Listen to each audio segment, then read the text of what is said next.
又将有丰富多元嘅生态池红标，甚至那啲庙嘅全新嘅留地唔同度嘅生物嘅。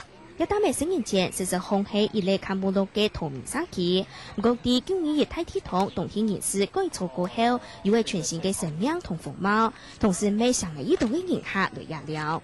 那你覺得好玩嗎？在這邊？怎麼說好玩？可以抓到很多魚啊。然後感覺非常好啊。對啊，因為很多小魚啊，然後小朋友看得很開心。我覺得這邊的生態已經，我覺得維護做得非常好。早期的時候好像比較少人過來，那慢慢好像那個知名度已經有打開了。而睇天同景時，冬天有200人附嘅風嘅進進體機，洋葱影響冬天居民嘅心理。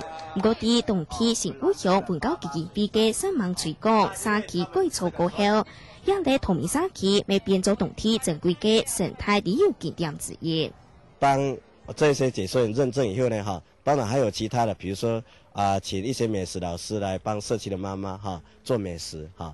所以開始有成立美食班，後來有餐廳還有就是請那個世新大學的一個陳教授來幫社區的居民做這個產業的經營觀光，萬事俱全了然後就開始引進那個外邊的遊客進來。經過中圈3年嘅達標，冬天居民展現行出必送嘅法律，為帶動收容，中央記錄韓國類嘅成功經驗，留大家分享。客新聞這邊之2月南投報道。